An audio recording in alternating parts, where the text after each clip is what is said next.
जय श्री महाकाल। कैसे हैं आप लोग? तो स्वस्थ होंगे आप लोग। तो आज हम एक उच्चिष्ट गणपति की साधना के बारे में बता रहा हूं आप सभी को कि उच्चिष्ट गणपति की साधना से क्या फायदे होते हैं और क्या कैसे किए जाते हैं उच्चिष्ट गणपति की साधना। यह उच्चिष्ट गणपति की साधना जो व्यक्ति करता है उसके सुख, सौभाग्य, आरोग्य की प्राप्ति होती है, धन संपदा आदि की प्राप्ति होती है, उसके जिंदगी में परिवर्तन आना शुरू हो जाते हैं। यह उच्चिष्ट गणपति की साधना करने के बाद से आपके कोई भी कार्य विघ्न आते हैं या विघ्न पूर्वक संपन्न होते हैं, या आपके बहुत दिनों से कार्य आपके संपन्न नहीं हुए हैं, अनेकों कार्य आपके पेंडिंग में पड़े हुए हैं, तो ये बनना आरंभ हो जाते हैं उच्चिष्ट गणपति की साधना करने के बाद से। यह उच्चिष्ट गणपति की साधना अनेकों प्रकार से किए जाते हैं। तो ये जो मैं बता रहा हूं आपको, ये तामसिक विधि के द्वारा किया जाता है। ये शक्ति बहुत ही तीव्र रूप से आती है, तीव्र गति से, क्योंकि मंत्र ही इस प्रकार से आपको दिए जाते हैं जागृत करने के बाद, और मंत्र का चुनाव भी अलग होता है। मंत्र बहुत ही छोटा है, इसे आप जो साधक करना चाहते हैं वो हमारे व्हाट्सएप से जुड़कर आप इस साधना को हमारे द्वारा ले सकते हैं और हमारे संरक्षण में, हमारी मार्गदर्शन में आप कर सकते हैं इस साधना को संपन्न। तो करना क्या होता है, इसमें चाहिए होंगे उड़द लेना है आपको कुछ, और उसे थोड़ी सी घी में डालकर थोड़ी सी तिल लेनी है, उड़द लेने हैं, और आपको कुछ बतासे लेने हैं। बतासे जो मीठा वाला वो होता है मिठाई, बतासे चीनी से बने होते हैं बतासे, तो वो आपको लेने हैं। इसे आपको एक बर्तन में इकट्ठा करना है और उसे सब कुछ मिक्स करके उसे मिला लेना है।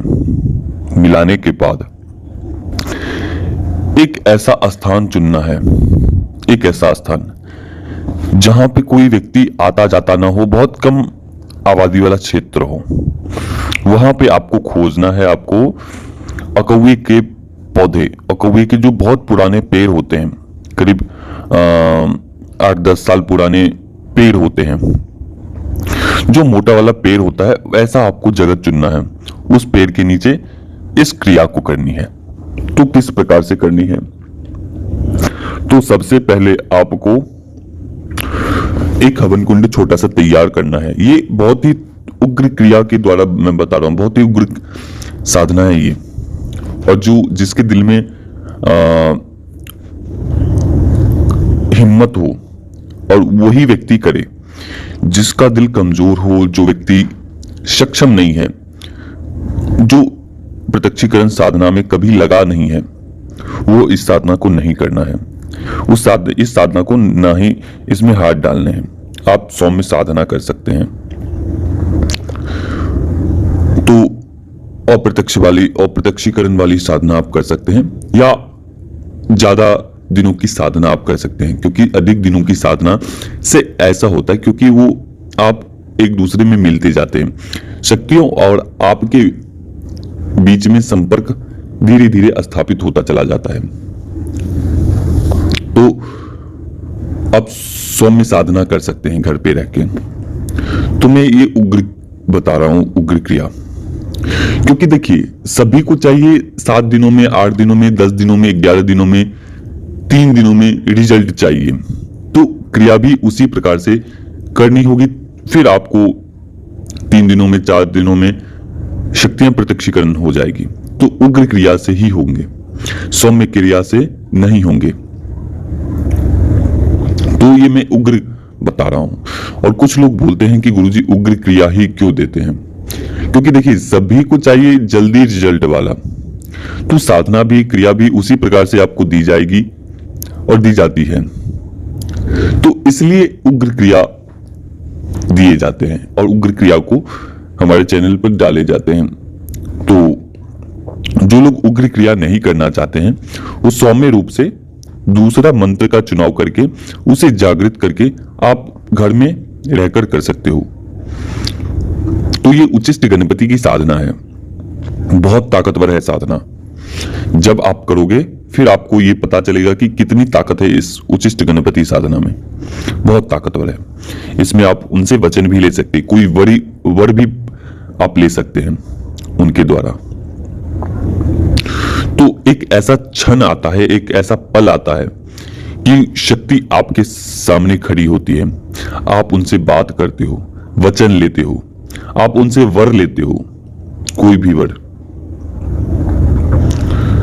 या आप एक ऐसी वस्तु की मांग कर सकते हैं जो इच्छा के अनुसार वह वस्तु आपके सामने में प्रकट हो सके।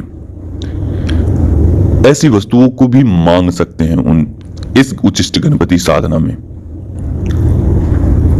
तो किस प्रकार से करनी है? सबसे पहले उस जगह का चुनाव करना है। चुनाव करने के बाद एक छोटा सा हवन कुंड तैयार करना है।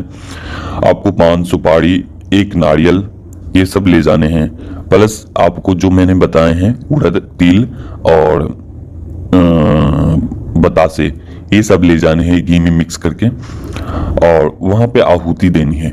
आहुति लगातार आपको करीब 7 दिनों तक उनकी आहुति देनी है। मंत्र केवल आपको आहुति देनी है, जप वगैरह कुछ भी नहीं करना होगा, केवल आपको आहुति देनी है। वहां पे मात्र और मात्र आपको 8 से 10 माला, आपको 11 माला आप दे सकते हैं आहुति। मंत्र बहुत छोटा है।